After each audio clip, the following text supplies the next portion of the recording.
근데 이제 5년이 지나고 나니까 아, 5년이 지나고 5년이 지나고 나니까 네. 땅값이 아, 땅값이 올라가셨네요. 오늘은 이대용 박사님을 모셨습니다. 어서 오세요, 박사님. 네, 안녕하세요.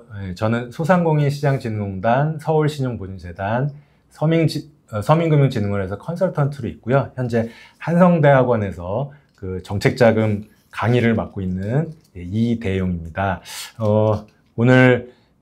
오늘은 특별히 이렇게 귀한 자리 마련해 주셨는데, 제가 이제 현장에서 많은 분들과 함께 상담해온 경험을 바탕으로 최대한 알기 쉽게 안내해 드리도록 하겠습니다. 예, 안녕하세요, 박사님. 네네. 그럼 정책자금이 정확히 어떤 제도인가요? 정책자금이라는 것은 이제 국가에서 예산을 통해서 사업체 운영하시는 대표님을 위해서 중소기업 기준금리인 아주 저금리로 네. 사업 운영자금, 시설자금을 대출해주는 제도입니다. 아, 네네네. 그러면 이런 정책자금은 주로 이제 어떤 분들이 지원을 받을 수 있으실까요? 물론 이제 사업체를 운영하고 계시는 중소기업 대표님들, 중소기업으로 대출이 나가고 있습니다. 그러면 중소기업 중에서도 뭐 이렇게 작은 기업도 있고 큰 기업도 있고 소기업도 있고 그렇죠. 중소기업도 있고 네네. 그리고 이제 그러면 이 소상공인 분들도 지원을 받을 수가 있나요? 정책자금에 대해서? 그럼요. 네네네. 그래서 이 정책자금 같은 경우는 네. 크게 그 두 개의 단계로 이루어져 있습니다. 그래서 그 이제 기준을 나누는 금액을 보통 이제 한 5천만 원 정도로 기준을 잡고 있거든요. 네, 그래서 우리가 대출 나가는 금액이 5천만 원 이하의 예를 들어서 뭐 소기업이다라고 했을 경우에는 뭐 이제 소상공인시장진흥공단, 그다음에 신용보증재단, 그다음에 이제 서민금융진흥원을 통해서 정책자금이 나가고 있고요. 네네네. 그다음에 이제 5천만 원 이상, 네. 이상 또는 이제 기업체가 이제 중소기업이시다라고 하게 되면은 중소기업진흥공단, 신용보증기금, 기술보증기금을 통해서 정책자금이 집행되고 있습니다. 예. 그러면 중소기업 같은 경우는 어느 정도 한도가 좀 그래도 많겠네요. 뭐 5억, 10억? 처음부터 그러니까 이제 물론 이제 그 기업의 이제 업력, 그렇죠. 그다음에 매출액, 네. 대표님의 이제 신용도에 따라서 이제 달라지기는 하는데요. 예를 들어서 뭐 창업기업을 예로 들면은 창업기업 같은 경우는 사실은 매출액이 없기 때문에 그렇죠. 새로 이제 오픈하신 분들이 그렇죠. 최근에는 이제 거의 대출이 거의 못 나온다고 보면 됩니다. 다만 창업기업이라고 할지라도 예를 들어서 대표님의 경력이라든지 아니면 보유하고 계신 기술력에 따라서 그렇게 됐을 경우에는 중진공이나 뭐 기보를 통해서 하실 경우 최대 2억까지도 가능하세요. 그래요? 네. 그래서 그 어떤 방식으로 기관을 이용하느냐에 따라서 받으실 수 있는 금액이 엄청나게 차이가 납니다. 그러면 박사님, 조금 더 이제 구체적으로 제가 이제 질문을 하면, 요런 정책자금은 막상 저희가 이게 들으면, 뭐 기본이, 신본이, 그 경기신용보증재단이니, 막상 이렇게 체감하기가 좀 힘들어요. 그럼 조금 더 이제 구체적으로, 뭐, 중소기업이나 소기업이나 소상공인 분들이 어느 단체에서 신청을 하고 받을 수 있는지 조금 더 구체적으로 설명을 부탁드릴게요. 알겠습니다. 일단은 아마 우리 또 시청자분들이 가장 많은 부분이 아마 그 소상공인 분들이 제일 많으실 거예요. 그렇죠. 네. 5인 미만 사업장인 경우에는 제일 먼저 이제 소상공인시장진흥공단에서 먼저 이제 상담을 받아보셔야 되고요. 네네. 그 다음에 이제 두 번째가 신용보증재단. 그 다음에 이제 서민금융진흥원. 요 순서로 진행하시면 되겠습니다. 이제 그 이유가 뭐냐면은 소상공인시장진흥공단 같은 경우는 직접 대출이 있어요. 직접 대출이란? 그러니까 직접 대출이 있으면 이제 간접 대출이 있겠죠. 그러니까 간접 대출이란 건 뭐냐면은 중간에 이제 은행을 끼고 진행하는 대출. 그러면 직접 대출은 소상공인시장진흥공단에서 직접 대출을 해주는데 간접 대출은 우리가 이제 은행을 가면 소상공인 분들이 이제 대출을 받을 수 있다라는 얘기를 하세요, 은행 직원들이. 그렇죠. 그러면 그게 은행에서 해주는 게 아니라 정부에서 간접적으로 돈을 은행에 신청을 은행에서 받을 수 있는 거네요. 예를 들어서 은행에서 대표님들한테 대출을 해주고 싶어도 그렇죠. 뭔가 담보를 잡아야 되는데 은행에서는 대표님들을 상대로 담보를 잡기가 애매하잖아요. 왜냐하면 좀 또 영세하고 또 어려우신 기업체분들이 많으시니까. 그러니까 예를 들어서 신용보증재단 같은 기관에서는 은행에서 대표님들한테 이제 담보를 잡을 수 있게 보증서를 발급해주는 역할을 하고 있거든요. 은행에서는 이제 담보가 있어야지 돈을 빌려주는데, 그렇죠. 담보가 없다. 그 대신 신용보증재단에서, 내가 그럼 이 사람이 돈 안 갚으면 돈을 갚아줄게라는 보증을 서서 대출을 받는 거네요. 그렇죠. 보증서를 담보로 해서 대출이 나간다고 보시면 되겠습니다. 그러니까 네네. 아무래도 그 대표님들 입장에서는 그 보증서를 담보로 해서 은행을 한번 거치게 되면은 네네. 은행이 아무래도 중간에서 또 뭐 이자를 중간에서 이제 가져가는 부분이 있다 보니까 이자가 또 올라가겠죠. 그러다 보니까는 이제 대표님들 입장에서는 직접 대출을 더 선호하게 되시는 거거든요. 그러니까 이제 직접 대출이 보면은 공고 기간도 짧고 모집 기간이 짧아요. 그리고 조기에 소진이 됩니다. 그리고 그것뿐만 아니라 그 공고문을 이제 지난 공고문을 보시게 되면은 제출하셔야 되는 서류도 굉장히 많아요.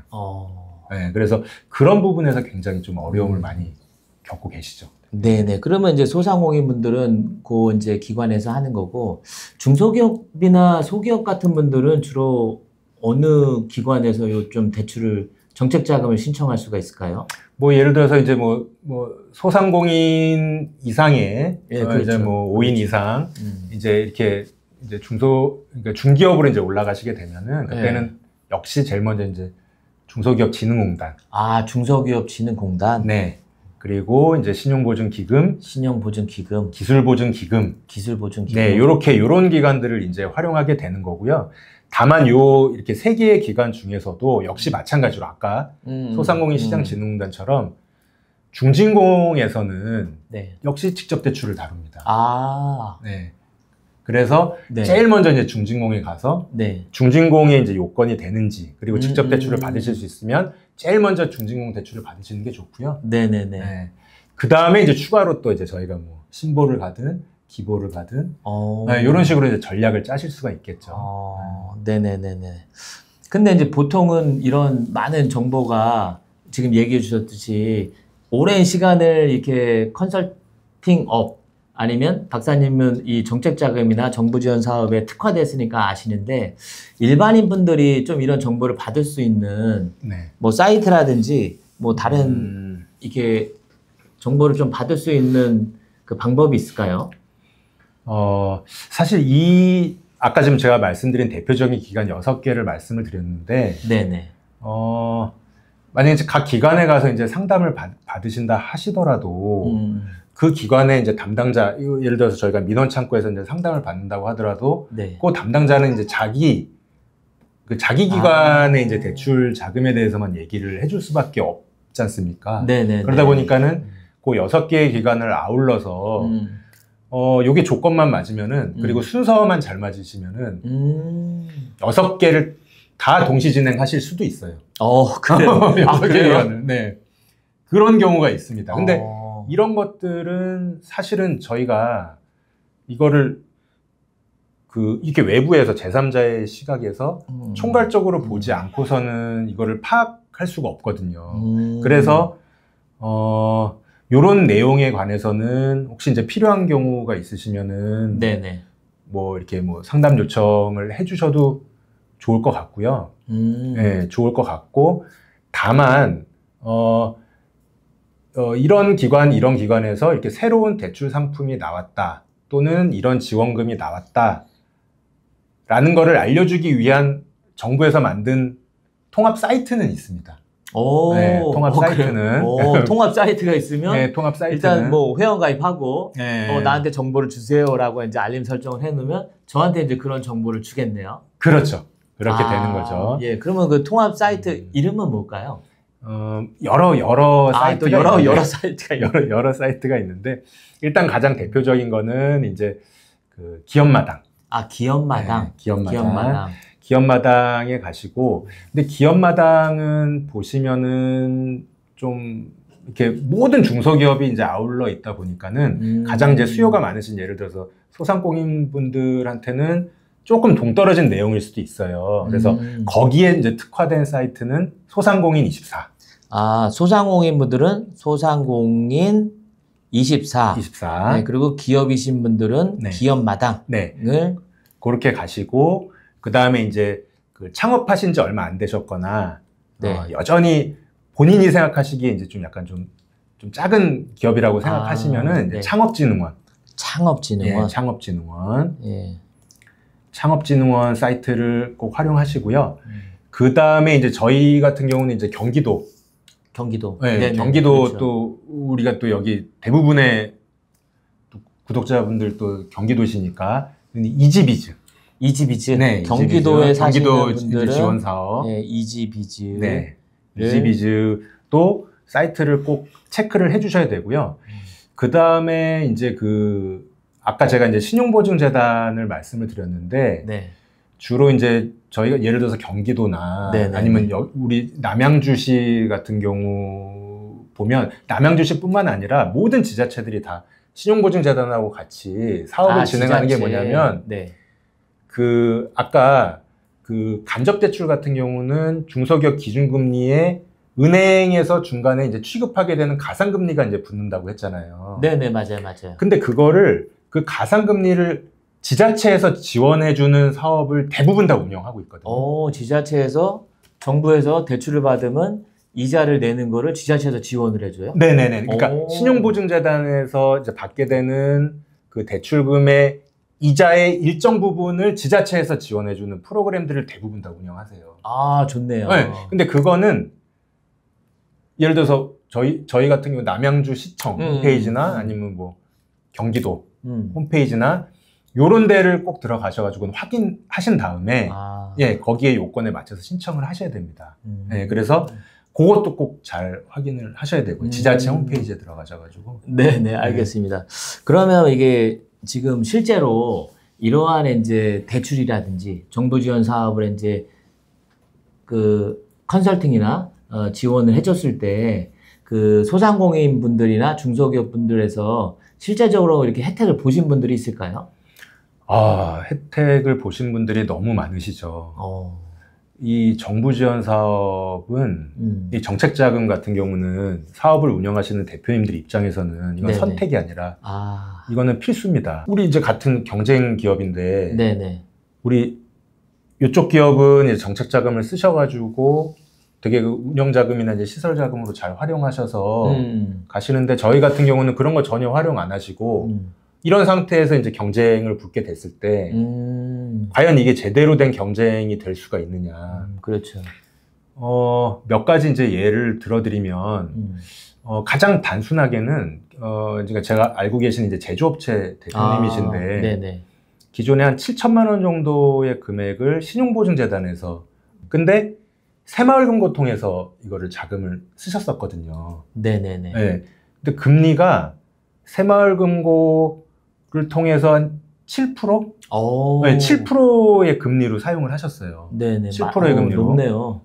근데 이거를 그 소상공인 시장진흥공단을 통해서 네네네. 2.5%로 네. 낮춰가지고 갈아타신 거죠. 그렇죠. 갈아타신 거죠. 그러면 1년에 나가는 이 이자 금액만, 네, 총 금액만 이제 얼마인지 이게 그림이 그려지시죠. 그렇죠, 그렇죠. 또 하나 중요한 게 시설 자금 같은 경우를 특히 대표님들이 생각을 잘 하셔야 됩니다. 시설 자금. 네네네. 그러니까 공장을 운영하시는 분들, 아니면 창고 운영하시는 분들이라든지, 네네네. 이런 대표님들 같은 경우는 보통 이제 생각을 못 하시는 게 뭐냐면, 달달이 이제 뭐 예를 들어서 월세 뭐 500이 나간다. 네, 그러면 뭐 요거 가지고 뭐 공장이든 뭐 창고든 운영 잘하고 있으니까 뭐 그렇게 하면 되지라고 이제 생각을 하세요. 네네네. 그래서 그렇게 하셔가지고 한 달에 500씩 하니까는 1년이면 6천만 원이잖아요. 그렇죠. 네, 그렇게 해가지고 예를 들어서 5년이다. 네. 네. 그러면은 뭐 한 월세로만 이제 그렇게 나가셨어요. 근데 그렇죠. 요 대표님께서는 그거를 어떻게 하셨냐면은 시설 자금을 통해서 예. 대출 받으셔가지고 땅이랑 공장을 만드셨어요. 아, 원래 이제 기존에 임차로 있으면서 월세를 내고 있다가 네네네네. 시설 자금에 대해서 야, 나 이거 이제 월차 내는 것보다 이 창고를 줘서 네네네네. 하고 싶다라는 거를 대출을 받아서 이제 이자를 내시 자금을 확보해서 그렇죠, 그렇죠. 그 공장을 차리신 다음에 이자를 내시는 거네요. 그렇죠, 그렇죠. 오. 그럼 예를 들어서 그 매달 월세 나가는 금액하고 예를 들어서 뭐 저기 이자 나가는 금액하고 거의 비슷했거든요. 예. 근데 이제 5년이 지나고 나니까 5년이 지나고 나니까 땅값이 땅값이 올라가셨네요. 그러니까 이게 뭐냐면은 한 가지 이제 예를 들어드린 건데 이렇게 이제 정부에서 어쨌든 대표님들의 이제 운영을 위해서 예산으로 지금 지원을 해주는 것들이란 말이죠. 그렇죠, 그렇죠. 근데 이거를 제대로 이제 활용하시느냐 못 하시느냐에 따라서 이게 뭐 한 3년이 지나고 5년이 지났을 때는 엄청난 차이가 발생을 하는 거예요.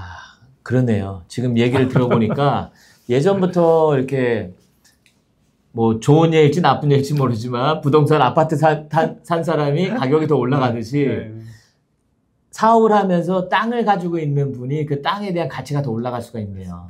맞습니다.